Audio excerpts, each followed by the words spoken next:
4 मिसरे मैं जनाब काजी वसी साहब और काजी खालिद सैफुल्लाह गाजी साहब, ये 2 शख्सियतें, कारी आबिद साहब और दिगर जो भी स्टेज पर है, इनकी दुआएं लेने के लिए मैं कर रहा हूँ। मुझे उम्मीद है इंशाअल्लाह मजमे से कोई दाद नहीं आएगी, लेकिन इन लोगों की दुआ मुझे मिल जाएगी।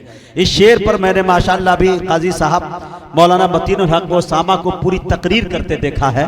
अल्लाह का बहुत बड़ा एहसान है कि ये हमारा इलाका बिहार का उन फितनों से पाक है जो एक कौम हुआ करती है शिया की, जो नौज बिल्ला अम्मी आयशा को भी गाली देते हैं और हजरत उमर के शान में न जाने कितने अल्फाज कसाफत के फेंकते हैं।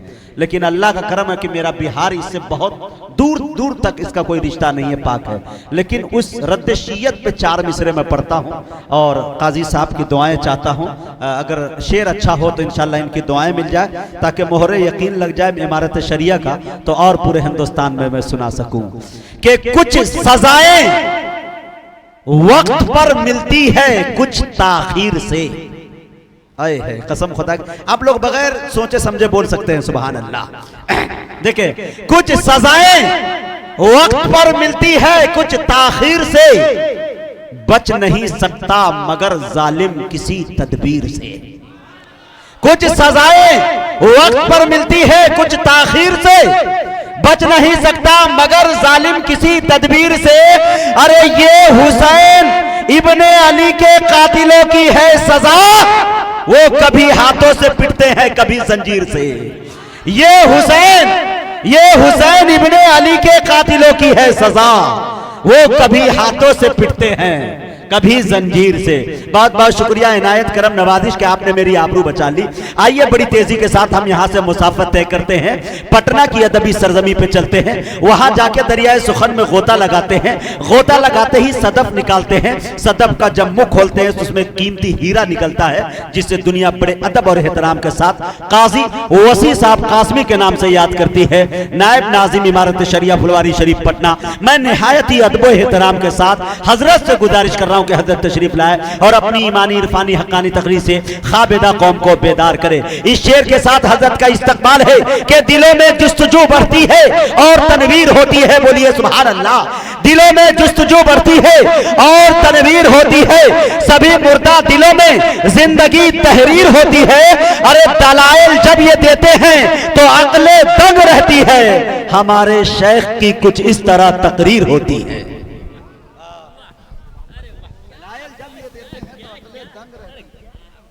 बहुत खूब, बहुत खूब।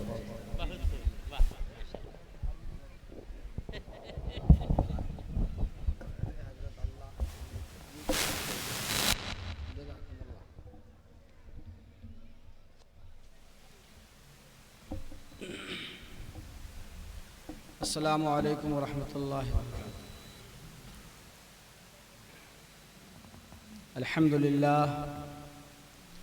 अल्हम्दुलिल्लाह नहमदुहु व नस्तईनुहु व नस्तगफिरुहु व नु'मिनु बिही व नतवक्कलु अलैहि व नऊज़ु बिल्लाहि मिन शुरूरि अनफुसिना व मिन सय्यिआति अमालिना।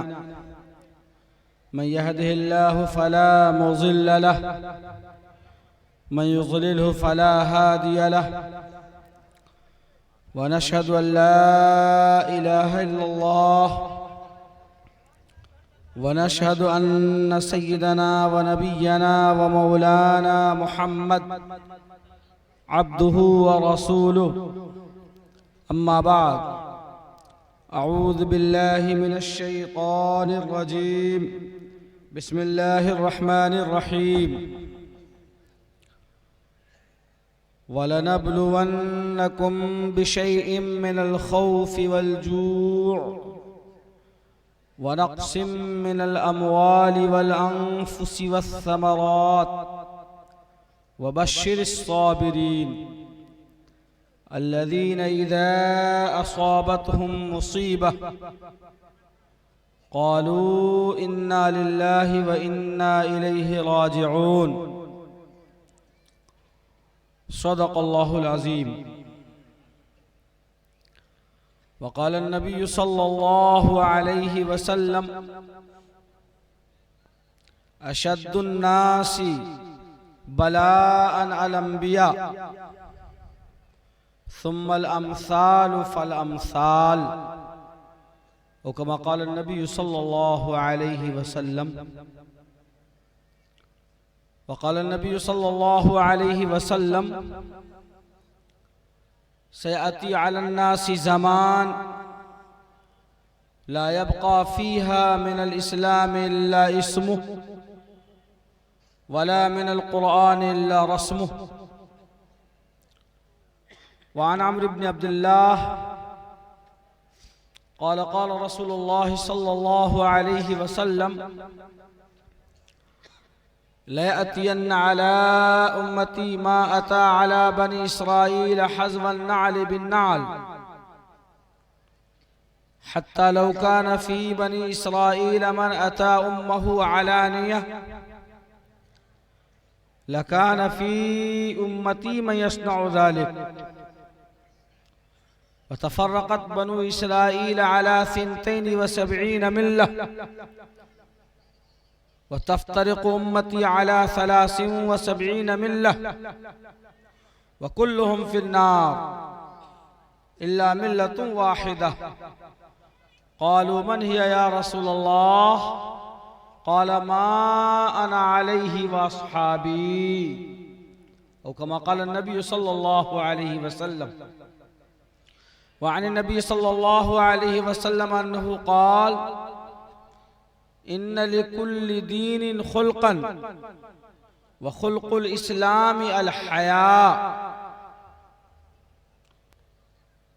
वअन नबी सल्लल्लाहु अलैहि वसल्लम अन्नहु क़ाल इन्नल ईमान वल हया क़ुरनाउ जमीआ फ़इज़ा रुफ़िअ अहदुहुमा रुफ़िअल आख़र। और कमा क़ाल नबी सल्लल्लाहु अलैहि वसल्लम। जनाब सदर आली कद्र काज़ी शरीयत भवानीपुर राजधाम हज़रत मौलाना मुफ्ती खालिद सैफुल्लाह साहब कासमी,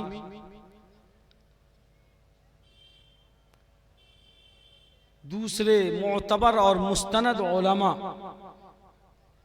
जनाब मौलाना मुफ्ती सादुल नजीब साहब कासमी, मौलाना अब्दुल्लाह सालिम साहब कासमी, और ये हमारे अजीज़ गिरामी मौलाना मुजाहिद हसनैन हबीबी साहब। तो अब मैं हबीबी क्या कहूँ, अब मेरे हबीब तो रहे नहीं, ये माशा अल्लाह तरक्की करके हबीबुल उलमा वल खुतबा वल उदबा हो गए। सो मुजाहिद हसनैन हबीबी साहब और बहुत सारे हमारे अजीज़ान और बुजुर्गान भी हैं जो स्टेज पर रौनक अफरोज़ हैं, काबिल कदर मुस्तनद मोतबर उलमा, बुजुर्गान मोहतरम, नौजवान दोस्तों और पर्दा नशी ख़वातीन। आज का ये इजलास जो बनमनकी के इस इलाके में मुनक़िद हो रहा है, हम समझते हैं कि अपनी नौइयत, अहमियत, इफ़ादियत के एतबार से मुनफरिद है। ये इलाके वो हैं जहाँ मुसलमान कमज़ोर भी हैं, आबादी के एतबार से वाक़अतन अक़ल्लियत में हैं, लेकिन ईमान के एतबार से अल्हम्दुलिल्लाह पुख्ता।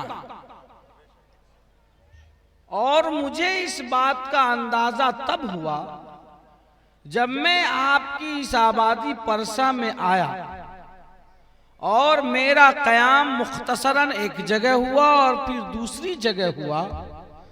तो जिस मकान में मेरा क़याम हुआ, खुशकिस्मती की बात ये रही, मैं मेहमानों के इल्म के लिए बता दूं कि उस घर के बारे में मुझे ये कहना पड़ा, ई खाना हमा आफ्ताब व महताबस, इसलिए कि एक ही घर में माशाअल्लाह बिल्कुल नौजवान अजीज़ान हैं और वो डॉक्टर भी हैं, इंजीनियर भी हैं और मुख्तलिफ उलूम उनमें हैं और एक ही फैमिली में ये सारी चीज़ें हैं और वो आला तालीम के लिए यूपीएससी वगैरह के लिए भी तैयारी कर रहे हैं। तो मुझे लगा कि ये देहात ज़रूर है और शहरी आराइशों से दूर है, लेकिन मगरिबी आलाइशों से पाक है।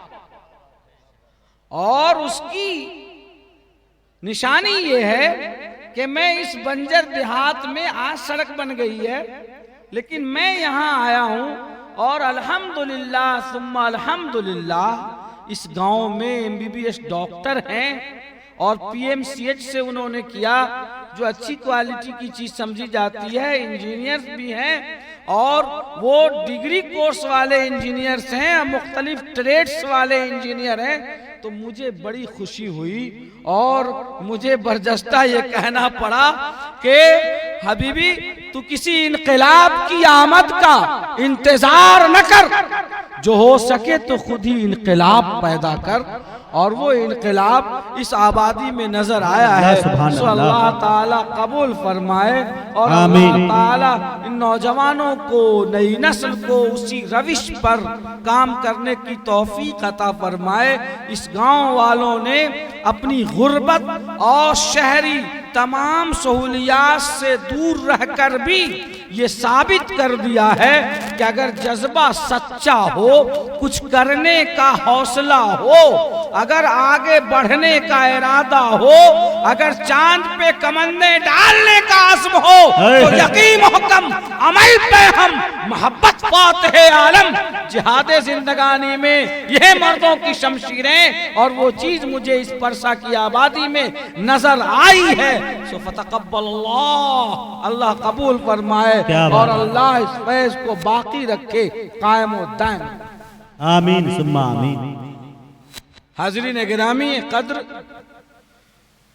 मैं ये चाहता हूं कि अल्फाज के जामे पेश करने के बजाय हमारे नौजवानों ने और इस आबादी के ज़ी-शऊर अरबाब इल्म व दानिश ने जो ये खूबसूरत सा इजलास काज़ी शरीयत भवानीपुर की सदारत में मुनक़िद किया है और मुल्क भर से उलमा को यहाँ दावत ज़हमत दी है। और ये मुजाहिद हसनैन हबीबी साहब तो बहुत मशगूल रहते हैं, पता नहीं कैसे चले आए। तो मैं समझता हूँ कि ये बड़े खुलूस और मोहब्बत की बात है। तो मैं आज के इजलास में दो पैगाम देना चाहता हूँ, अपने भाइयों के नाम भी और अपनी बहनों के नाम भी। पहली बात तो अजीजान गिरामी कद्र ये है कि अल्लाह रब्बुल इज्जत ने अपनी मुकद्दस किताब में इरशाद फरमाया, उसका आप तर्जमा देखो। कुरान कहता है कि हम हर हाल में जरूर भी जरूर तुमको आजमाएंगे। वलनब्लुवन्नकुम बिशैइन मिनल खौफ, खौफ के जरिए, डर के जरिए अल्लाह ने फरमाया कि हम आजमाएंगे। अब खौफ और डर कैसे है? ये जो लिबास है इनका, ये जो इनका वज़ाक़ता है और इनके नूरानी चेहरों पर जो ये दाढ़ियां हैं और इन्होंने जो आकाए मदनी करीम सल्लल्लाहु अलैहि वसल्लम की शक्ल सूरत इख्तियार कर रखी है, दुनिया इनको मुख्तलिफ नाम से पुकारती है। दुनिया मुख्तलिफ अलकाब व आदाब से इनका इस्तकबाल करती है। कभी दुनिया इन्हें दकियानूस कहती है, कभी दुनिया इन्हें दहशतगर्द कहती है, कभी दुनिया इन्हें फिरका परस्त कहती है, कभी दुनिया इन्हें तशद्दुद पसंद कहती है, कभी दुनिया इन्हें कुछ से कुछ कहती रहती है और ये सुनते रहते हैं, तंज का सामना करते हैं। अल्लाह ने फरमाया वलनब्लुवन्नकुम बिशैइन मिनल खौफ, हम आजमाएंगे तुम्हें खौफ के जरिए दुनिया धमकी देगी, दुनिया ताने कसेगी, दुनिया तुम्हें धमकाएगी, मुल्क से निकल जाने की बात करेगी, मिटाने की बात करेगी, तुम्हारे कलेजे पर चढ़ने की बात करेगी। ये माहौल पैदा होगा और होकर रहेगा, ये अल्लाह ने फरमाया। है या नहीं ऐसा? अरे बोलो, ऐसा है या नहीं है? ये कुरान ने कहा ऐसा होगा। वलजू फक्र फाका, इफलास, गुर्बत, तंगदस्ती, मुफलिसी। मुसलमान खत्ते इफलास से नीचे जिंदगी गुजार रहे हैं, ये आप सब जानते हैं। ये गुर्बत है, इफलास है, क्यों है? ये अल्लाह की तरफ से है। अल्लाह ने फरमाया कि हम आजमाएंगे। अच्छा, एक बात बताइए, अभी आपने सुना शोराए किराम से जो अशार में ये पेश कर रहे थे, क्या आकाए मदनी करीम सल्लल्लाहु अलैहि वसल्लम की शान ये है कि आप इमामुल अंबिया हैं, आप खातमुल मुरसलीन हैं, आप नबुव्वत की आखिरी कील हैं, नबुव्वत की दुकान में ताला है। ये आपका कमाल है कि अब आपके बाद कोई नबी नहीं आने वाला। और मकाम ये है कि अंगुश्ते मुबारक उठाते हैं तो चांद दो टुकड़े में तकसीम होता है। आप अगर थूकते हैं तो लुआबे दहन से खारा पानी मीठा हो जा रहा है। आपको देखकर मलऊन अबू जहल की मुट्ठी में बंद कंकरी की भी जबान चलने लगती है। अशहदु अल्ला इलाहा इल्लल्लाह व अशहदु अन्ना मुहम्मदर रसूलुल्लाह। ये आपकी हालत है। और दूसरी तरफ हालत ये है कि मोहम्मदुर रसूलुल्लाह सल्लल्लाहु अलैहि वसल्लम मदीने को बचाने के लिए, मदीने के मुसलमानों को बचाने के लिए, इस्लाम की हिफाजत के लिए, कुरान की हिफाजत के लिए आप मदीने के अतराफ में खंदक खोद रहे हैं ताकि मक्का के दुश्मन मदीने में दाखिल होकर मुसलमानों का खात्मा न कर दें। खंदक खोद रहे हैं, सख्त सर्दी का मौसम है। एक सहाबी रसूल आते हैं और फरमाते हैं, या रसूल अल्लाह, कई वक्तों का फाका है, भूख की शिद्दत है, फाके पर फाका है, और उसके बाद खंदक भी खोदना है। अब तो खड़े होने की सलाहियत भी जा रही है। और उस सहाबी रसूल ने अपना शिकम, अपना पेट और अपना शिकम दिखलाया तो उस सहाबी रसूल के पेट पर एक पत्थर बंधा हुआ था भूख की शिद्दत से। प्यारे आका सल्लल्लाहु अलैहि वसल्लम ने इरशाद फरमाया कि ऐ मेरे जानिसार, ऐ मेरे ऊपर जान कुर्बान करने वाले और मेरे साथी, तुमने क्या समझा कि मेरा साथी वो फाका से रहेगा और मैं शिकम सैर हो जाऊंगा? ऐसा नहीं है। कुर्बान जाएं आप सल्लल्लाहु अलैहि वसल्लम पर, हम और हमारे वालिदैन और हम सब कुर्बान हो जाएं। आका सल्लल्लाहु अलैहि वसल्लम ने जब अपना शिकम मुबारक खोल कर दिखलाया तो खुदा की कसम, इमामुल अंबिया खातमुल मुरसलीन के शिकम मुबारक पर एक नहीं दो पत्थर बंधे हुए थे।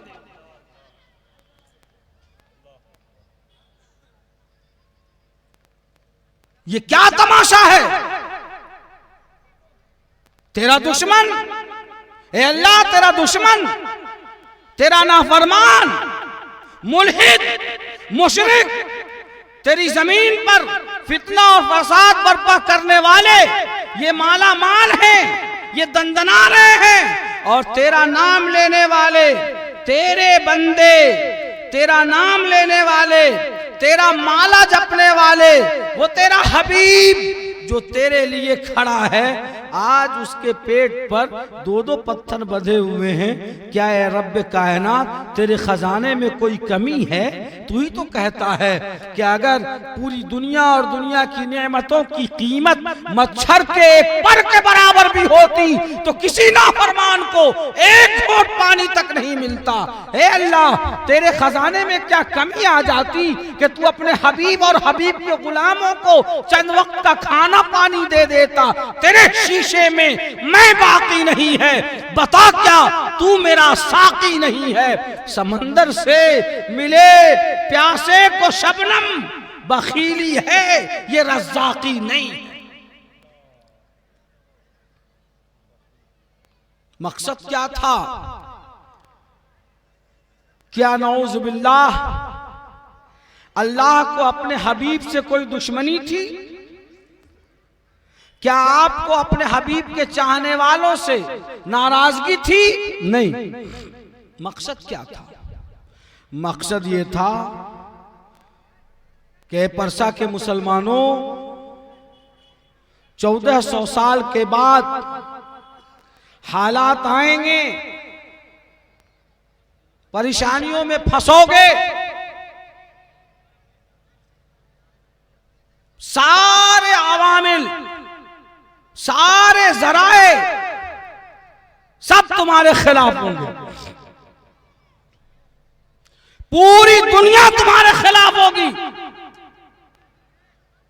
जैसा कि मदीने वाले के खिलाफ सन 5 हिजरी में पूरे मक्का और तमाम कबीले के लोगों ने मुत्तहिदा महाज बनाकर मदीना को बर्बाद करने और मिटाने की कोशिश की थी, और वो सब मदीना मुनव्वरा पर चढ़ाई करने के लिए आए थे। तब रसूलुल्लाह सल्लल्लाहु अलैहि वसल्लम ने हजरत सलमान फारसी रज़ी अल्लाह ताला अन्हु के मशवरे के मुताबिक खंदक खोदने की प्लानिंग की थी। सबक है,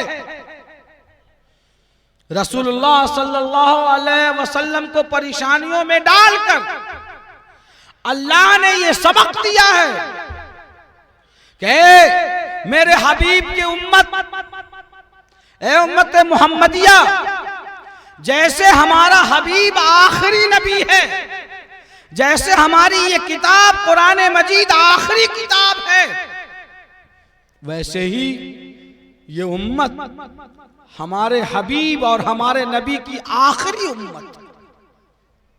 सबक सीखो कि 1400 साल के बाद अगर तुम्हारे ऊपर वैसे हालात आ जाएं कि पूरी दुनिया के लोग तुम्हें मिटाने के लिए, कुचलने के लिए, दबाने के लिए, सफ़े हस्ती से खत्म करने के लिए, अज़मत इस्लाम का सिक्का खत्म खोटा करने के लिए और रोशन चिराग को गुल करने के लिए अगर पूरी दुनिया कुफ्र और शिर्क सब एक प्लेटफॉर्म पे जमा हो जाए, ए रसूलुल्लाह के गुलामों, ए मोहम्मद रसूलुल्लाह के दीवानों, ए मुसलमानों, कभी घबराना मत। तुम जंगे खंदक के वाकया को अपने सामने रखना और ये सोचना कि जब हमारे हबीब ने, जब हमारे नबी ने, जब इमामुल अंबिया ने 2-2 वक्त 2-2 पत्थर अपने शिकम मुबारक पर अल्लाह के दीन की हिफाजत के लिए बांध रखा था, तो हम तो अभी माशाअल्लाह कई वक्तों का खाना जमा कर रखा है। हमें क्या फिक्र है? रसूल की जिंदगी हमारे लिए नमूना सबक था। कुरान ने कहा बिशैइन मिनल खौफ वल जू', भूख,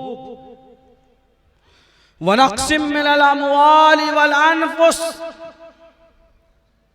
मालों की कमी, जानों की कमी, हुजूमी तशद्दुद का निशाना तुमको बनाया जाएगा, लिंचिंग का मामला तुम्हारे साथ होगा, लिंचिंग का मामला तुम्हारे साथ होगा, जानें तुम्हारी जाएंगी, माल का नुकसान तुम्हारा होगा, हालात तो बहुत पुरखतर हो जाएंगे, संगीन दौर से गुजरना होगा।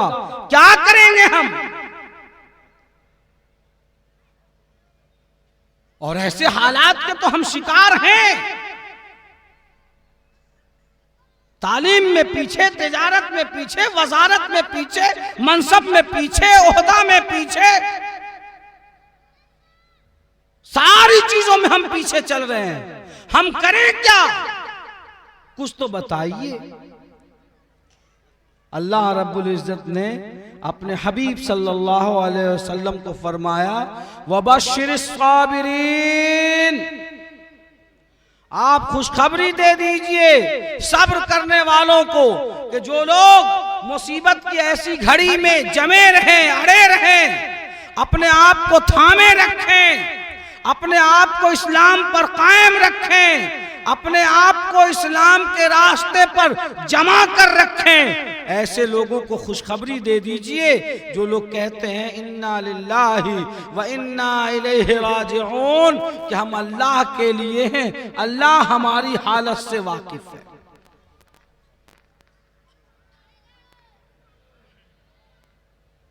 ये कुरान मुकद्दस ने फरमाया। पता चला कि हम गुर्बत और इफलास में हैं, कोई हरज नहीं है। इस्लाम ने हमेशा मजबूरी और बेकसी और बेबसी की हालत में ही तरक्की की है। आप गौर करो, ईरान फतह हुआ और ईरान पर टैक्स लगाया गया।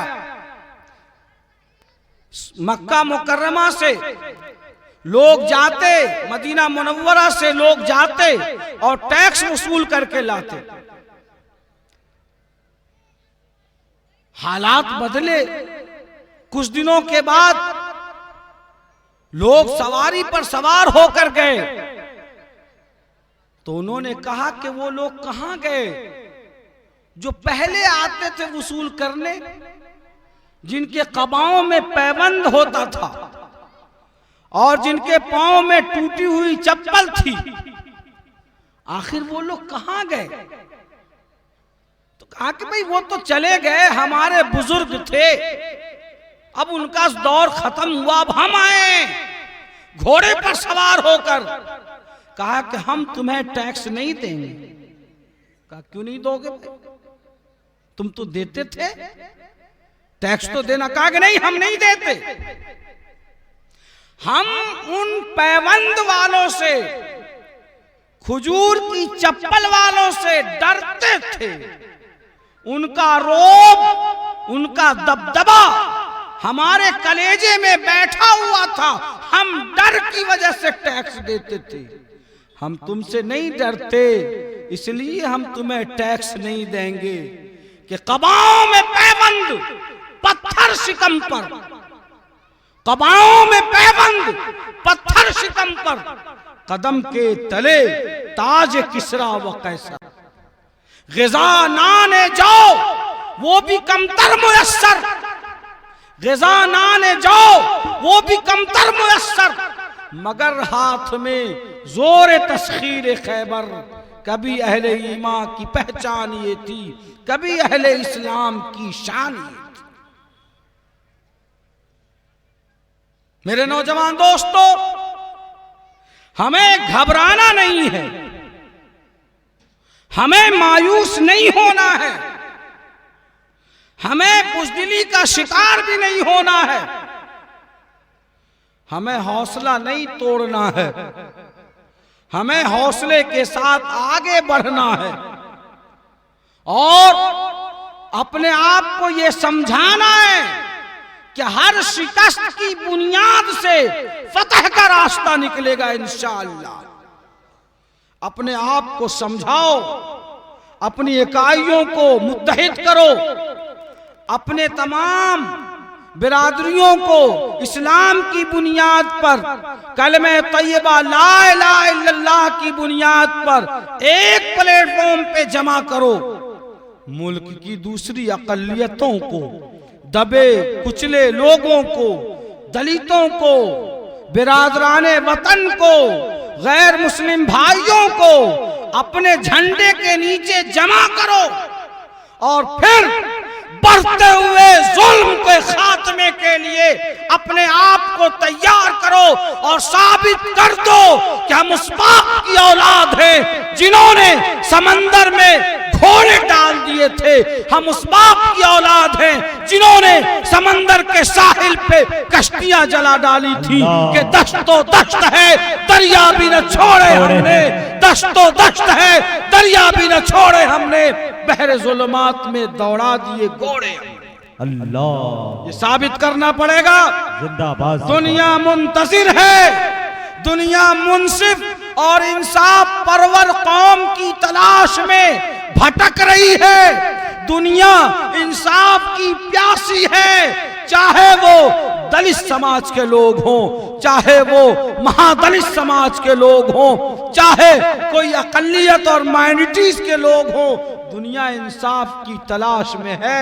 और इंसाफ फराहम करना और इंसाफ के डगर पर मुल्क को ले चलना और मुल्क में अमन और शांति और हिंदू मुस्लिम भाईचारगी के बेहतरीन फजा को कायम करना, ये जिम्मेदारी कौम मुस्लिम की है और हमारे नौजवानों की है। और यही रसूलुल्लाह सल्लल्लाहु अलैहि वसल्लम ने हमें सिखाया है और बताया है। वो इस एतबार से कि रसूलुल्लाह सल्लल्लाहु अलैहि वसल्लम को अभी नबूवत नहीं मिली थी, अभी नबी नहीं बने थे आप। देखा कि मक्का में जुल्म ज्यादती का बाजार गर्म था। कबीला बनु जुबैद का एक शख्स आया और उसने अपना सामान मक्का के एक आदमी के हाथों फरोख्त किया और आस इब्न वाइल के साथ उसने अपना सामान बेचा। सामान उसने ले लिया। जब वो बेचारा बाहर का मुसाफिर जब वो पैसे लाने गया तो उस शख्स ने पैसे देने से इनकार कर दिया। उसने टाल मटोल करना शुरू कर दिया, जो आदत होती है कि नहीं देंगे, क्या कर लोगे, देख लेंगे और समझ लेंगे। आसिफ ने वाइल ने इनकार किया, सामान ले लिया लेकिन कीमत नहीं दे रहा। वो ताजिर बेचारा वो एक बुलंद जगह पे खड़ा हो गया और उसने ऐलान किया कि ऐ मक्का के लोगों, मैंने अपना माल फला आदमी के हाथों बेचा और उसने मुझे पैसा नहीं दिया है। मैं कबीला बनु जुबैद का रहने वाला शख्स हूं, मैं मुसाफिर हूं, अपने घर और अपनी बीवी बच्चों से दूर हूं और मैं हरम मोहतरम के दामन में मुकीम हूं। फला आदमी जुल्म कर रहा है, मुझे इंसाफ दिला। रसूलुल्लाह सल्लल्लाहु अलैहि वसल्लम को अभी नूर नबूवत से सरफराज नहीं किया गया था, लेकिन चूंकि अल्लाह के खजाने में मोहसिने इंसानियत का जौहर सिर्फ एक था और वो इमामुल अंबिया मुहम्मदुर रसूलुल्लाह सल्लल्लाहु अलैहि वसल्लम की शक्ल में था, जो न सिर्फ मुसलमानों के लिए ही नबी बनकर आया बल्कि वो मुसलमानों के लिए, हिंदुओं के लिए, ईसाइयों के लिए, यहूदियों के लिए, सिखों के लिए, मजूसियों के लिए, दुनिया के हर तबके के लिए, एविल के, वो जिन्नातों के लिए भी रसूल बनकर आया। उस मोहम्मद अरबी सल्लल्लाहु अलैहि वसल्लम जिनको अभी रसूल बनना था, नबूवत से पहले पहले आपने देखा कि नहीं, ये तो इस शख्स पर जुल्म है कि इसका सामान ले लिया और पैसे नहीं दे रहा है। तमाम कबीले वालों को और जो काबिल कद्र और मोतबर कबीले थे, खानदान थे मक्का मुकर्रमा में, सबको बुलाया। बनु मुत्तलिब को भी बुलाया, बनु हाशिम को भी बुलाया और बुला करके अब्दुल्ला इब्ने जदआन के घर में एक मीटिंग की और उसमें ये बात तय हुई कि आज की तारीख से अगर मक्के में किसी पर ज्यादती होगी, किसी पर जुल्म होगा तो हम जुल्म के खिलाफ खड़े हो जाएंगे। हम जालिम का हाथ पकड़ेंगे, जुल्म से उसको रोकेंगे, ताकि अल्लाह की जमीन पर अदल और इंसाफ का सिक्का चले, जुल्म और ज्यादती का सिक्का न चल सके। उस एग्रीमेंट का नाम रखा गया हल्फुल फुजूल, जिसका मतलब यह था कि ज्यादती के खिलाफ कसम खाना। एक तो यह वाकया हुआ जो नबूवत से पहले का, दूसरा वाकया नबूवत के बाद का है कि जब रसूलुल्लाह सल्लल्लाहु अलैहि वसल्लम मक्का मुकर्रमा से हिजरत करके मदीना मुनव्वरा तशरीफ ले गए, तो वहां रसूलुल्लाह सल्लल्लाहु अलैहि वसल्लम ने यहूदियों को, मुशरिकों को और मुसलमानों को जमा किया। यहूदियों के 3 बड़े खानदान थे उस जमाने में मदीना मुनव्वरा में, बनु कुरैजा, बनु नजीर, बनु कीनका। और बाहर से किसी आदमी ने भी या किसी कबीले ने हमला किया तो उसके खिलाफ मुसलमान उठ खड़े होंगे और यहूदियों का साथ देंगे। अगर मुशरिक के खिलाफ कोई आदमी ज्यादती करता है तो मुसलमान उसके हिमायत में और फेवर में उठेंगे और उसका जवाब देंगे। और अगर मुसलमानों पर कोई हमला आवर होता है तो यहूदी और मुशरिकीन भी उनका साथ देंगे। इस एग्रीमेंट का नाम रखा गया था मीसाक़े मदीना।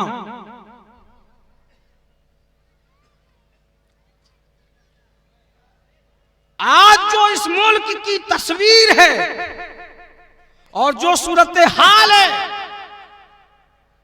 कि मैं बराबर कहता हूं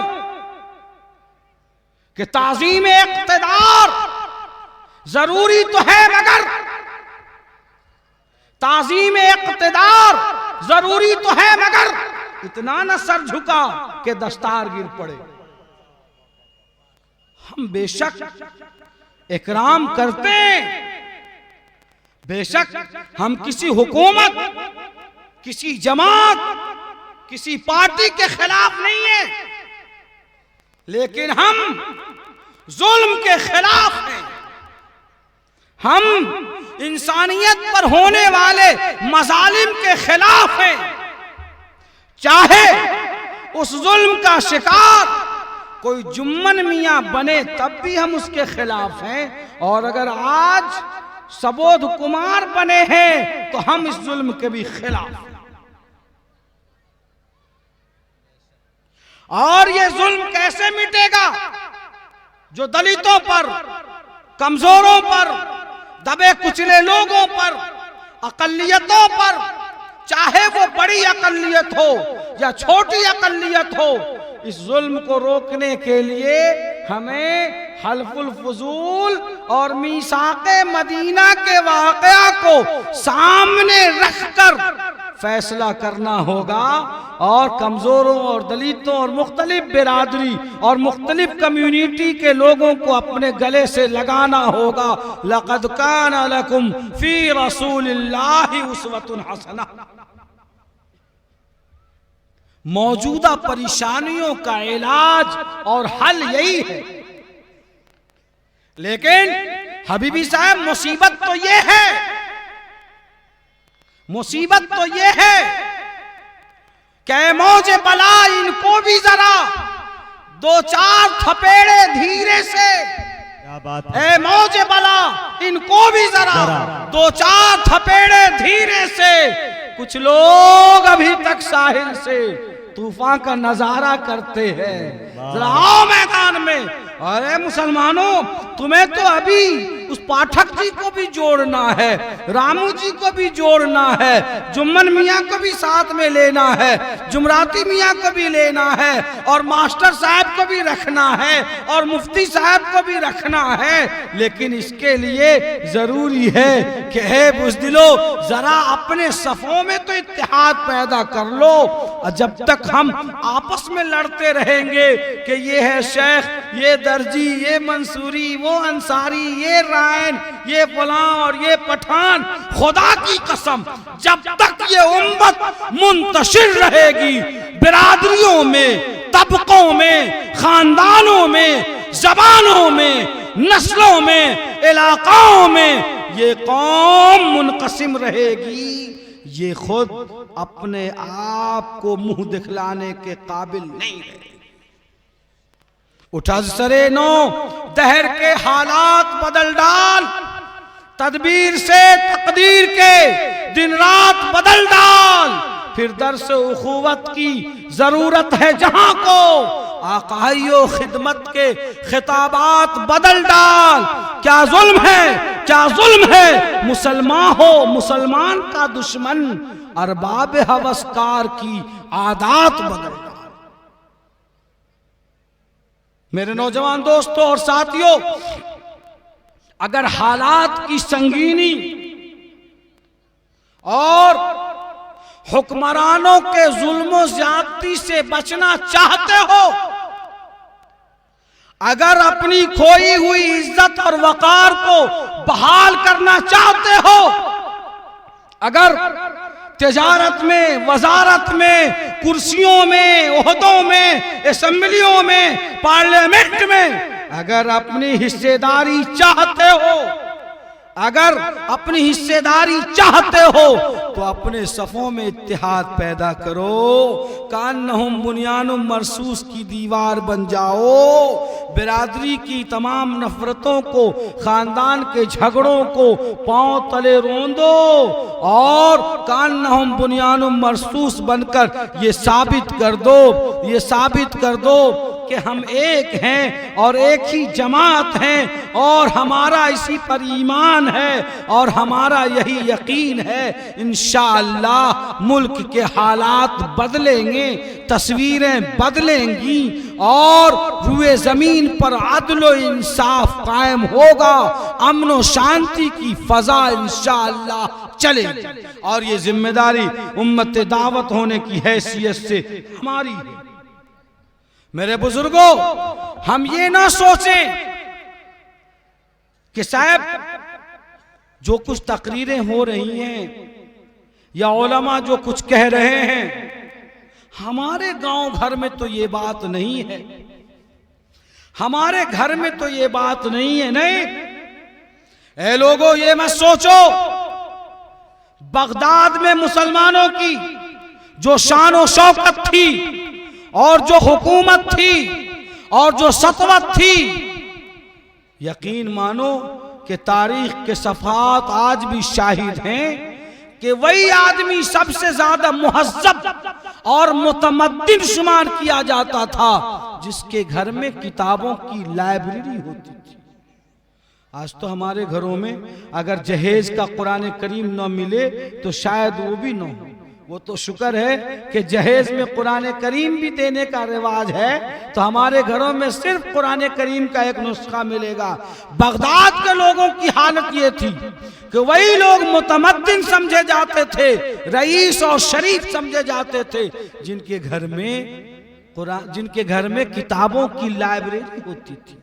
लेकिन जब उन्होंने आपस में झगड़े शुरू किए, खानदान में लड़ना शुरू किया, मसलक के नाम पे लड़ना शुरू किया, बिरादरी के नाम पे लड़ना शुरू किया, मस्जिद के नाम पे लड़ना शुरू किया, ईदगाह के नाम पे लड़ना शुरू किया, मदरसे की कमेटियों के नाम पर झगड़ा शुरू किया, जब उनमें आपसी बिगाड़ पैदा हो गया तो अल्लाह ने यही अफगानिस्तान के इलाके के तातारियों को, चंगेज खान और हलाकू खां की औलाद को बगदाद के मुसलमानों पर मुसल्लत कर दिया और उन्होंने उनका दिमाग ठंडा किया कि गाजर और मूली की तरह मुसलमानों को ऐसा काटा कि कहा जाता है कि तातारियों के घोड़े के खुर मुसलमानों के खून में डूब गए थे और नालों से पानी के बजाय सिर्फ खून बहता था। और कहा जाता है कि दरियाए दजला में जो लाइब्रेरियां फेंकी गई तो लगता था कि एक बंद सा बंध गया है। ये हालात पैदा हुए हैं, ये हक है, लेकिन जब मुसलमानों का मार काट हुआ और दिमाग दुरुस्त हो गया तो बाद में अल्लाह ने उन्हीं तातारियों को मुसलमान बनाकर उससे अपने मस्जिद में नमाज भी पढ़वा ली और अपनी किताब की तिलावत भी करवा ली और अपने मिंबरों मेहराब से अल्लाह अकबर की सदा भी बुलंद करवा दी। ये करिश्मा है और ये करिश्मा नहीं, अफसाना नहीं, ये हकीकत है। देखो लोगों, अल्लाह हमारा मोहताज नहीं है।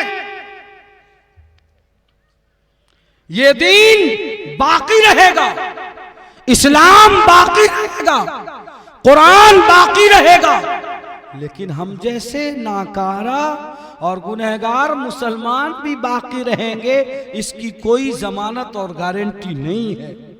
हम बाकी रह सकते हैं तब जब हम अल्लाह के दीन की रस्सी को मजबूती से पकड़ लें, वरना अल्लाह ने जैसे बगदाद के मुसलमानों को कटवा दिया और उन्हीं तातारियों को मुसलमान बनाकर फिर से अपने घर को आबाद करवा लिया कि है आया यूरिशे तातार के अफसाने से, है आया यूरिशे तातार के अफसाने से, पासबा मिल गए काबे को सनम खाने से,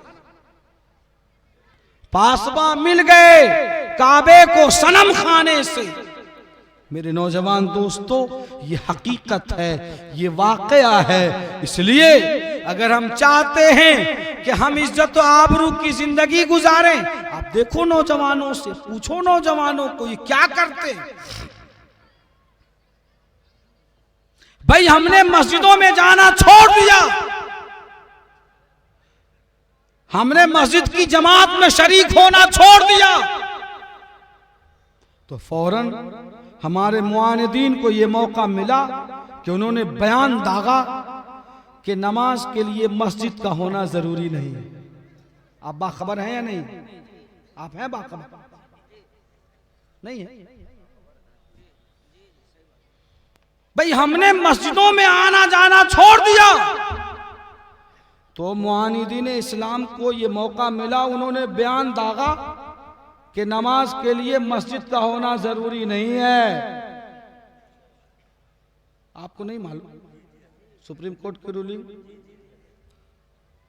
हमारा ये कहना है कि जहां नमाज है वहीं मस्जिद है, जहां मस्जिद है वहीं नमाज है, और जहां ईमान है वहां मस्जिद है। मुसलमान बगैर मस्जिद के रह ही नहीं सकते, जैसे मछली बगैर पानी के नहीं रह सकती है, मुसलमान बगैर मस्जिद के नहीं रह सकते। देखो रसूलुल्लाह सल्लल्लाहु अलैहि वसल्लम ने जब हिजरत किया तो अपना झोपड़ा बनाने से पहले पहले अल्लाह का घर बनाया है। ये हमारी तारीख है। और देखो कुरान करीम क्या कहता है, इन्नमा यामुरु मसाजिदुल्लाह मन आमन बिल्लाहि वल यौमिल आखिर, कि अल्लाह के घर की तामीर वही करता है, इन्नमा वही करता है जो मोमिन होता है और आखिरत पर ईमान। लेकिन चूंकि हमारे नौजवानों ने, हमने मस्जिद से रिश्ता तोड़ दिया और पंजगाना नमाज पढ़ने का ठीका पट्टा अपने घर के 5 मोहल्ले के 5 से 10 बूढ़े लोगों को दे दिया, जिनको न ठीक से रुकू करने में होता है, न कोई सूरह ठीक से याद है। ये तो कुर्बान जाओ हमारे तबलीगी भाइयों और साथियों का, जिन्होंने कुल हु अल्लाह याद करा दिया है और चारों कुल याद करा दिया है कि भरम रखा, ठीका दे दिया। आप नमाज पढ़ दो और पूरी कौम ये मट्ठे मारेगी, ये तमाशा करेगी, ये नाचेगी, ये डीजे पे गाएगी। वो तो बयान देंगे कि नमाज के लिए मस्जिद जरूरी नहीं है। भाई अजान होती है, मस्जिद के बाजू में लोग बैठकर पत्ते खेलते हैं, नमाजी जा रहे हैं, इमाम ने तिलावत शुरू कर दी है, बगल में दरवाजे पर बैठकर गपास्टिंग मार रहे हो। तो बयान दाग दिया हमारे दुश्मनों ने कि अजान का नमाज से कोई ताल्लुक नहीं है, इसलिए कि अगर वाकईतन अजान का नमाज और मस्जिद से ताल्लुक होता तो फिर अजान की आवाज पर 2% मुसलमान क्यों जाते हैं मस्जिद। पता चला कि अगर अजान कंपलसरी चीज होती तो मुसलमानों को अजान की आवाज सुनकर मस्जिदों में जाना चाहिए था, वो नहीं जाते, जिससे मालूम होता है कि अजान कोई जरूरी चीज नहीं है। इसलिए फजर के वक्त में अजान देने पर पाबंदी लगनी चाहिए, नींद में खलल होता है, सोने में डिस्टर्ब। इसमें कौन से मोदी हुकूमत का हाथ है, इसमें कहां से किसी पार्टी का हाथ है, इस अमल में कौन सा आरएसएस और विश्व हिंदू परिषद और बजरंग दल का हाथ है। इसमें तो दूसरे का कोई कसूर नहीं है, ये तो हमारा अमल है, यही हमारा किरदार है। किसने हमको मस्जिद जाने से रोका? किसी ने नहीं रोका। हमने शैतान की बात को माना, रहमान की बात को छोड़ा, ये हमारा करतूत है। वमा असाबकुम मिन मुसीबह फबिमा कसबत अयदीकुम। ये जो बयानात आ रहे हैं मस्जिद के खिलाफ, अजान के खिलाफ, कुरान के खिलाफ, फबिमा कसबत अयदीकुम, ये तुम्हारे किरदार की वजह से है, किसी पार्टी, किसी जमात, किसी हुकूमत की वजह से नहीं।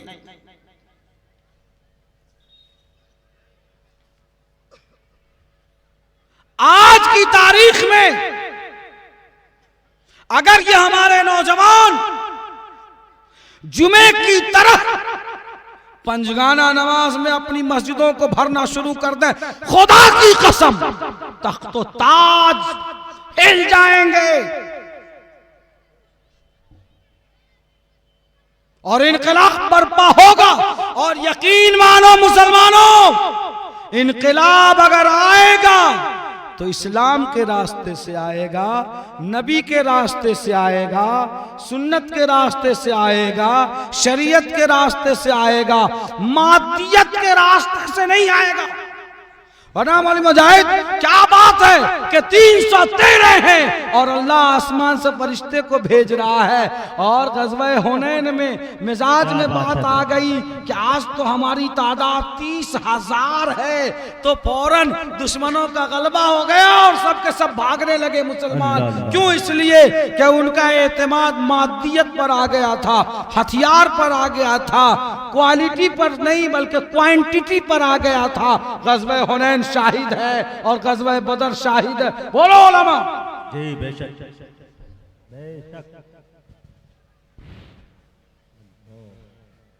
इस मुल्क में भी इनकलाब आएगा और आएगा इस्लाम के तरीके पर चलने से आएगा। हल्फुल फजूल और मीसाके मदीना को अपना नमूना और उसवा बनाकर काम करने से आएगा। अलग अलग डफलियां बजाकर इनकलाब नहीं आएगा।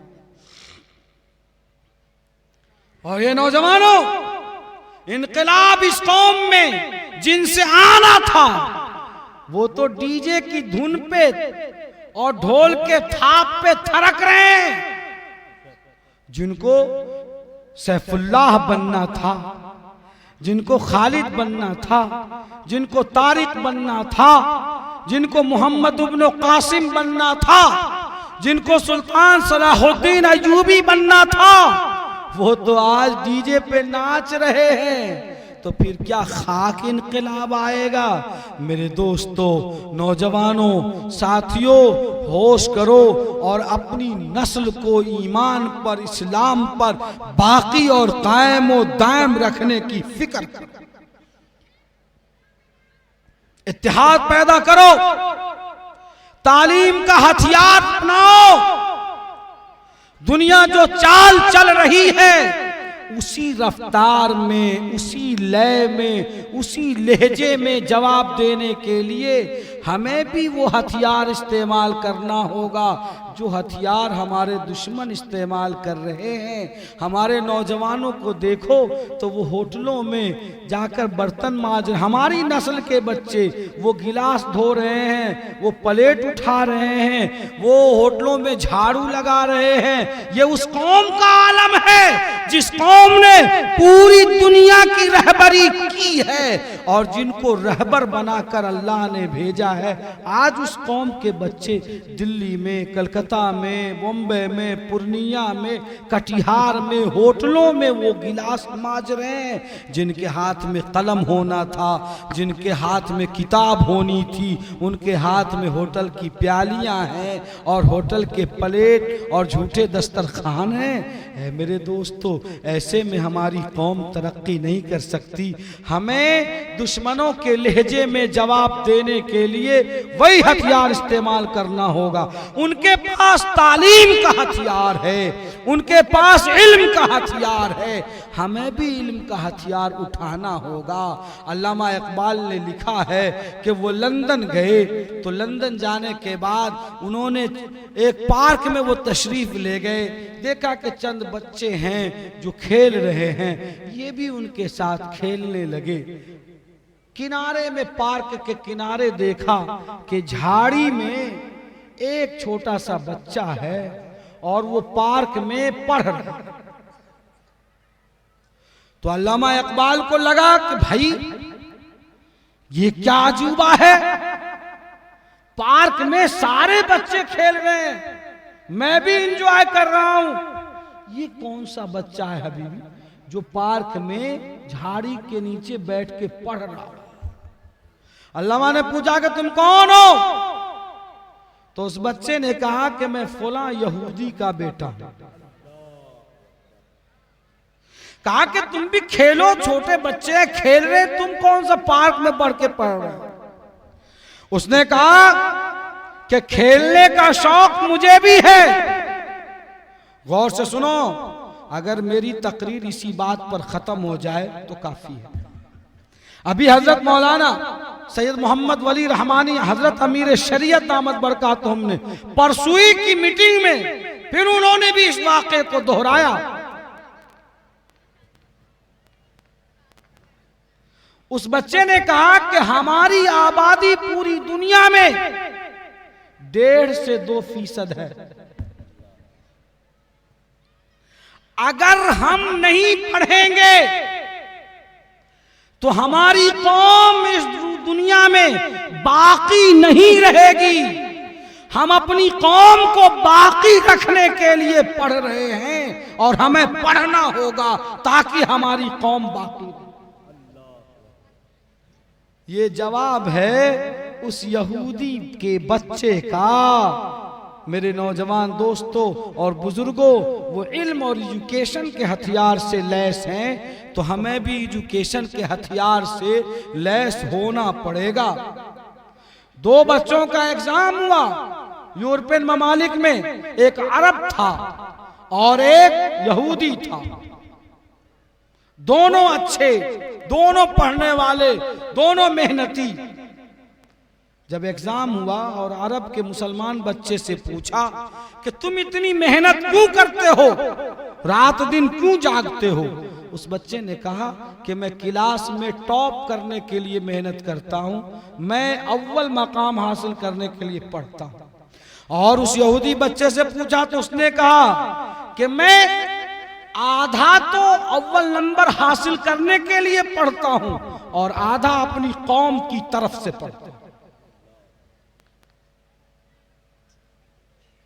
ऐ नौजवान दोस्तों, हम जिस मुल्क में, जिस इलाके में, जिस आबादी में, जिस दियार में रहते हैं, हमारा मुकाबला ऐसे लोगों से है जो अपने बच्चे को आईएएस बनाने के लिए, यूपीएससी की तैयारी करवाने के लिए, उसको एमबीबीएस और एमडी बनाने के लिए 5 बीघे जमीन बेच देता है कि अगर इस बच्चे ने आईएएस कंप्लीट कर लिया या डॉक्टर बन गया तो ये 5 बीघा की जगह 50 बीघा खरीद लेगा।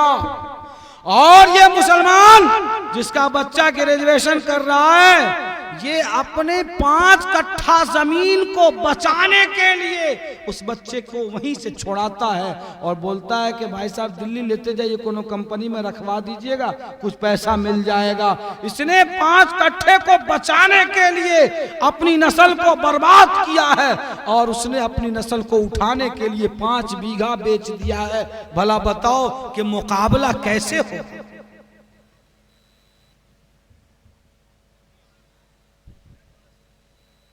अगर अपनी पस्ती दूर करनी है तो अपने सफों में इत्तेहाद पैदा करो, दलितों और गरीबों को मिलाओ और तालीम का हथियार इख्तियार करो।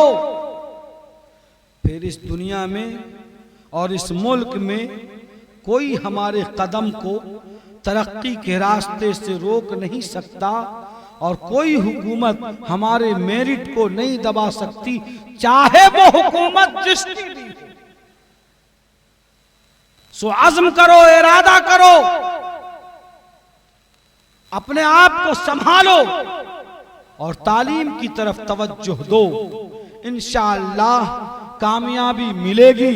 यही पैगाम इस वक्त हमारे बुजुर्गों का है, अमीर शरीयत का है, इमारत शरिया के बुजुर्गों का है और जमीयत उलमा के बुजुर्गों का है। तमाम बुजुर्गों का यही पैगाम है। खासकर हजरत मौलाना मुफक्किर इस्लाम मोहम्मद वली रहमानी साहब दामत बरकातुहुम ने तो बेड़ा उठा लिया है और गांव-गांव की सतह पे उन्होंने मुख्तलिफ अजला में चंपारण के इलाके से दौरा शुरू करके लोगों को ये कहना शुरू किया है कि लोगों, अल्लाह से रिश्ता जोड़ो, मस्जिदों से रिश्ता कायम करो, तालीम को फरोग दो, इंशाअल्लाह कामयाबी हमारी करेंगे इंशाअल्लाह। एक बात तो ये है। दूसरी बात मुझे ये कहनी है कि कुरान मुकद्दस ने जो बात कही है, अल्लाह ने फरमाया या अय्युहन नबी, ए नबी, कुल लिअज़वाजिक, आप हुक्मनामा जारी कीजिए, ऑर्डिनेंस जारी कीजिए, फरमान जारी कीजिए। किनके नाम? अपनी बीवियों के नाम, अपनी बेटियों के नाम और तमाम मोमिनीन की औरतों के नाम। कुल अज़वाजिक व बनातिक व निसाइल मुमिनीन युदनीना अलैहिन्ना मिन जलाबीबिहिन्ना। के औरतों, जब अपने घर से बाहर निकलो तो अपने जिस्म को, अपने चेहरे को चादर में ढांक कर निकलो, हिजाब में, नकाब में, दुपट्टे में अपने आप को छुपा कर निकलो। क्यों?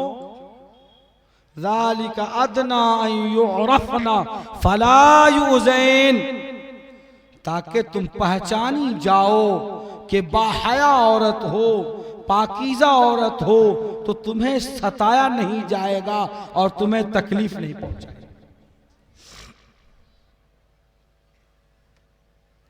आज जो बेहयाई, नंगापन और उरियानियत का सैलाब और तूफान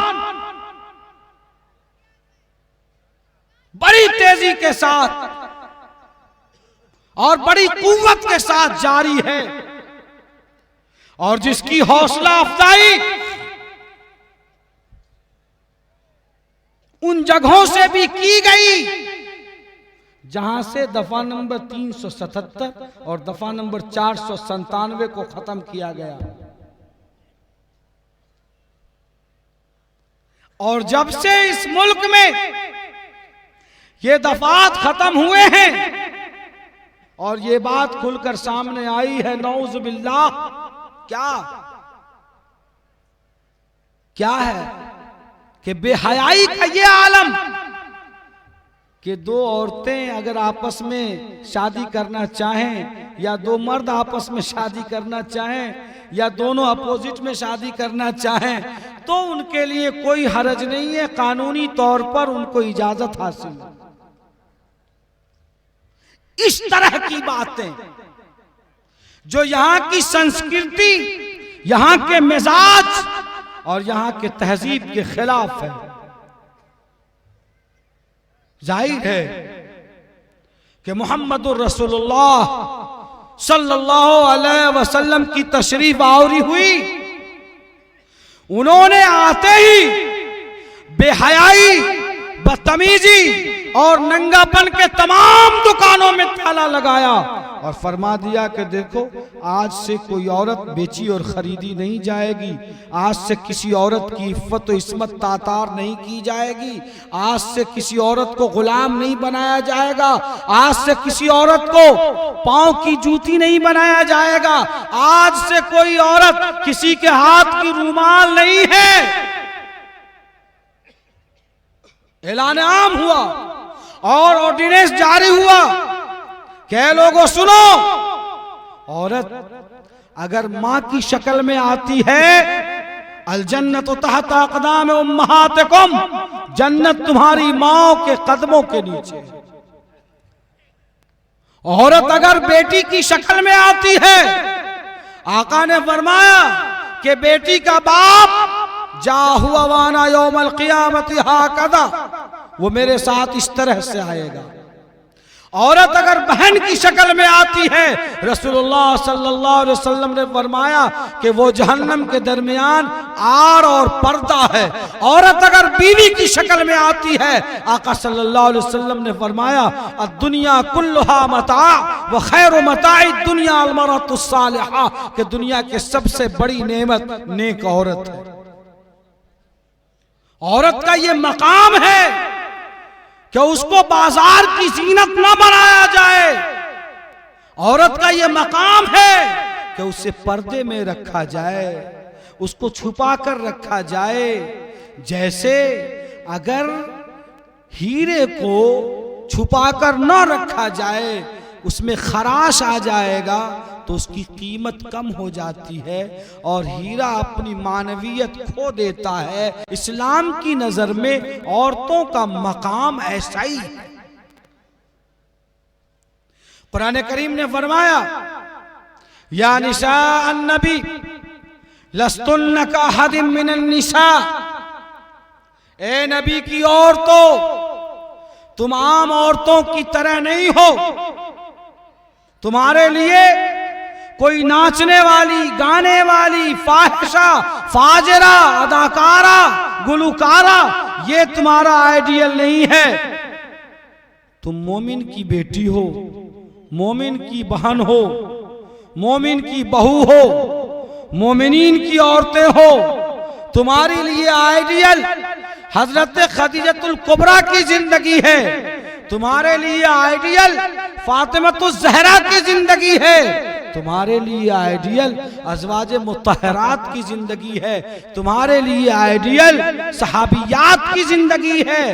कुरान ने आगे फरमाया लस्तुन्न का हदिम मिनन निसा इन इत्तक़ैतुन्न फला तख़ज़अन बिल क़ौल, ऐ औरतों, अगर तुम चाहती हो कि तकवा वाली जिंदगी इख्तियार करो, पाकीज़ा जिंदगी इख्तियार करो, इफ़्फ़त इस्मत वाली जिंदगी इख्तियार करो, तो देखो जब किसी अजनबी आदमी से बात करने की नौबत आ जाए, बात करने की नौबत आ जाए, तो जरा हिजाब और निकाब से बात करने में भी, पर्दे के पीछे से बात करने में भी ज्यादा लजाजत, ज्यादा नजाकत और ज्यादा सॉफ्ट कॉर्नर पैदा मत करना, बल्कि खुरदुरेपन के साथ बात करना।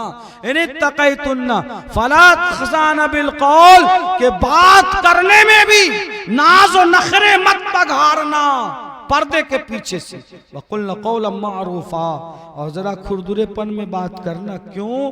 फ़यत्मअल्लज़ी फ़ी क़ल्बिही मरज़, इसलिए कि जो आदमी दस्तक दे रहा है, जो तुमसे बात करना चाहता है पर्दे के पीछे से, अगर उसके दिमाग में शैतान है, उसके दिल में बीमारी है, तो वो तुम्हारी जात में लालच करेगा और बार बार तुमसे मुखातब होने और तुमसे दिल लगाने की कोशिश करेगा। इस्लाम ने बदकारी, बेहयाई, ज़िनाकारी और बेराह रवी के तमाम गलियों, तमाम छोटी बड़ी राहों पर बैरियर लगा दिया, और इस्लाम ने ये कहा कि ला यख़्लुवन्न रजुलुन बिइम्रअतिन व कान सालिसुहा शैतान, कि कोई भी औरत और मर्द जब तन्हाई में होते हैं, दो औरत और मर्द, तो तीसरा शैतान होता है, ताकि बेहयाई और बेहिजाबाना, जो बेहिजाबी का रास्ता हो, उसी रास्ते पर बैरियर डाल दिया जाए। इस्लाम ने यहाँ तक कहा अनज़्रु सहमुम मिन सिहाम इब्लीस, कि शहवत की नज़र से देखना भी गुनाह है और इब्लीस के तीरों में से एक तीर है, ताकि लिविंग पार्टनरशिप का कॉन्सेप्ट खत्म हो जाए, विदाउट मैरिज एक साथ रहने का मिजाज खत्म हो जाए, जो यूरोप का मिजाज है और जो यूरोपियन कल्चर का हिस्सा है। इस्लाम की नजर में निकाह करके पाकीज़ा जिंदगी गुजारना, ये है दुरुस्त रखैल बनाना, दाश्ता बनाना, विदाउट मैरिज लिविंग पार्टनरशिप, ये हराम है, ताकि इस कॉन्सेप्ट का खात्मा हो जाए और बेहयाई मिट जाए। पसे हमारी बहनों, बेटियों, भांजियों, भतीजियों, जो आप इस जलसे में पर्दे के पीछे से सुन रही हो, आप मेरी बातों को आज याद करके जाओ कि इब्ने कसीर में ये लिखा है कि अल मरअतु इज़ा इस्तअतरत फमर्रत बिल मजलिस, कि जब औरत खुशबू लगाती है, ज़ेबो ज़ीनत करती है, श्रृंगार करती है, और वो किसी पब्लिक पैलेस से, किसी मजलिस से, किसी तकरीब से गुजरती है, फहिय कज़ा व कज़ा यानी ज़ानियतन, तो वो ऐसी है, वैसी है, यानी बदकार है, फाहिशा है और ज़िनाकार।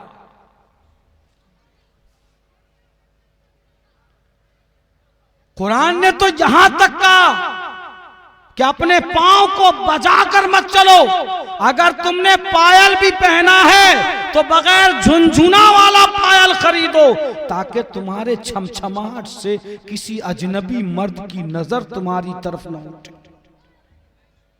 वला यज़रिबन बिअरजुलिहिन्ना, पांव बजाकर मत चलो, दिखलाकर मत चलो। मैं हदीस शरीफ पढ़ के अपनी बात खत्म करूं कि आका सल्लल्लाहु अलैहि वसल्लम ने इरशाद फरमाया, रुब्बा निसाइन आरिया कासियातिन आरियात माइलातिन मुमीलात लम यदखुलनल जन्नह वला यजिदन रिहा, क्या ऐसी औरतें जो बज़ाहिर कपड़ा पहने हुई हैं लेकिन वो नंगी हैं। आज के लिबास देखो आप, तरह तरह के जींस है, लेगी का पजामा, ये लेगी वाला पजामा है, टाइट और चुस्त कपड़े हैं। आका सल्लल्लाहु अलैहि वसल्लम ने तो आज से 1400 साल पहले फरमा दिया था, बज़ाहिर कपड़ा पहने हुए होगी लेकिन वो नंगी है। माइलातिन, वो ऐसा कपड़ा किस लिए पहन रही है? खुद वो दूसरे मर्दों की तरफ झुकना चाहती है। वो मुमीलातिन, और अपना जिस्म, अपना हुस्न, अपना लिबास, अपना श्रृंगार दिखाकर दूसरों को दावते हुस्न देती है। ऐसी औरतों के बारे में रसूलुल्लाह सल्लल्लाहु अलैहि वसल्लम ने फरमाया कि जन्नत में दाखिल नहीं होंगी। जन्नत में जाना तो बहुत दूर की बात है, जन्नत की हवा तक नहीं लगेगी। इसलिए हमारी बहनों और बेटियों, 4 काम करो, 4 काम। हुजूर ने फरमाया जो औरत 4 काम करेगी वो जन्नत के जिस दरवाजे से चाहे जन्नत में दाखिल हो जाए। अलमरअतु इज़ा सल्लत खम्सहा, 5 वक्त की नमाज पढ़ना। वसामत शहरहा, रमजान के रोजे रखना। व अहसनत फरजहा, शर्मगाह की हिफाजत करना। शर्मगाह में बाल भी दाखिल है, दोनों हथेली, दोनों कदम, और ये जो वजू की जगह है इसके अलावा पूरा जिस्म शर्मगाह में शामिल है। पूछो उलमा से कि नमाज की हालत में अगर बाल का 1/4 हिस्सा खुल जाए तो नमाज होगी कि नहीं? उलमा फरमाएंगे नहीं होगी। सत्र औरत फर्ज है, पता चला ये सत्र में शामिल है। तीसरा काम शर्मगाह की हिफाजत। चौथा काम व अताअत बालहा, जायज कामों में अपने शौहर की फरमाबरदारी करना। जो औरत ये 4 काम करेगी फलतदखुल मिन अय्यि अबवाबिल जन्नति शाअत, तो वो जन्नत के जिस दरवाजे से चाहे जन्नत में दाखिल हो जाए। बस हमारी बहनों और हमारी बेटियों और हमारी माओ, मैं आपसे ये गुजारिश करके अपनी बात को ख़त्म करूं कि अपनी बेटियों को समझाइए, बताइए, उनके ईमान को मजबूत कीजिए और कहिए कि ये हिजाब, ये नकाब तुम्हारे लिए कैद नहीं है, पांव की बेड़ियां और हाथों की जंजीर नहीं है, तुम्हारे लिए ये कोई कैद नहीं है। ये तो फातिमतु ज़हरा की वो चादर है जो रसूलुल्लाह सल्लल्लाहु अलैहि वसल्लम ने दुनिया की तमाम औरतों के सरों पे तान दिया और फरमाया कि औरतों, जब तक तुम इस चादर इफ़्फ़त की हिफाजत करोगी अल्लाह तुम्हारी इज्जत की हिफाजत करेगा। और जिस दिन तुमने इस चादर को कैद, बोझ समझ लिया तो अल्लाह ताला तुमको बेआबरू कर देगा और तुम्हें बेइज्जत कर देगा। अल्लाह ताला हम सबको अमल करने की तौफीक अता फरमाए। मैंने कहा कि लोगों, पहला काम यह है कि मुसीबत से घबराना नहीं है। मुसलमानों को, गैर मुस्लिम भाइयों को हल्फुल फजूल और मीसाक़े मदीना के वाक़या को सामने रखकर एक प्लेटफॉर्म पे जमा करना है, इत्तेहाद के साथ तालीम की दौलत से मुकाबला करना। और आखिरी पैगाम हमने अपने बहनों के नाम किया है, खुदा तुझे किसी तूफान से आशना कर दे, खुदा तुझे किसी तूफान से आशना कर दे कि तेरे बहर के मौजों में इस्तिराब नहीं। वाखिर दावाना अनिल हम्दुलिल्लाहि रब्बिल आलमीन।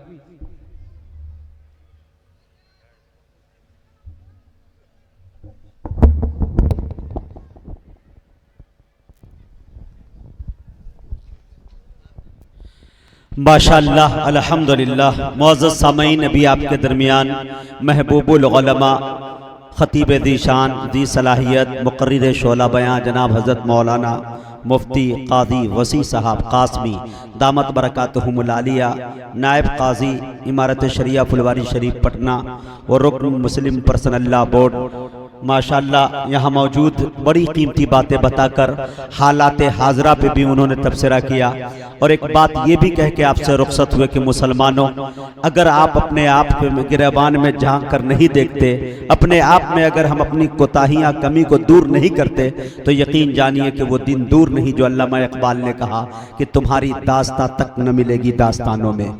मेरे दोस्तों, एक बात खुलासा ये करके चले गए कि मुसलमान, तू अगर मस्ते मये ईसार हो जाए तो जमाने का जमाना तेरा ताबेदार हो जाए। तू अपने आप को ढाल ले गर सुन्नत के सांचे में, तो तेरा तेवर ही दुश्मन के लिए तलवार हो जाए। ये पैगाम देकर आपसे रुखसत हुए। अगर आप वाकई सो रहे हो, जो हजरात सो रहे हैं हाथ उठा के एक मरतबा बोल दीजिए सुभान अल्लाह। ये देखिए इतने लोग सो रहे हैं एकदम खुल्लम खुल्ला। अल्लाह अल्लाह खैर करे। जो लोग सो रहे हैं वो हाथ उठाते हैं, ये अजीब बात है भाई। तब तो नींद में 10-12 रोटी भी खा लेते होंगे आप लोग, है ना? माशाल्लाह। थोड़ा सा जो जग रहे दोनों हाथों को नबी के नाम पर उठा के बोल दे सुभान अल्लाह, माशाल्लाह। चूंकि मैं जिस मुकर्री तक पहुंचने की जसारत जुरत हिम्मत कर रहा हूं, बड़ी मुश्किल से उनकी तारीखें मिलती है। मैं आज ये देख रहा हूं कि वो कैसे यहां आ गए हैं। मेरे दोस्तों, हमारी फहरिस्त में मुकर्रिर कई हैं, लेकिन मैं पूरी कॉन्फिडेंस पूरे यकीन के साथ कह सकता हूं कि मैं पूरे मुल्क हिंदुस्तान के बड़े बड़े जलसे और नातिया मुशायरा और दीगर प्रोग्राम में जाता हूं, लेकिन 2 नाम अगर किसी जलसे में पहुंच जाए तो मेरे दोस्तों ये कामयाबी की जमानत अपनी मुट्ठियों में लेकर घुमा करते हैं। और प्रोग्राम वालों की मेहनतें उसूल हो जाया करती है, जिसमें एक काजी साहब जो भी आपसे तकरीर करके रुखसत हुए, दूसरा हमारे कारी जमील साहब जो बेंगलुरु की सनती सरजमी से तशरीफ लाए हैं। मेरे दोस्तों, जब वो बोलेंगे आधा घंटा, 1 घंटा, 1.5 घंटा, तो आप अंदाजा ये लगाएंगे कि कारी हनीफ साहब कहां से तशरीफ ले आए हैं। इंशाअल्लाह आप लोग सुनने के लिए तैयार हैं?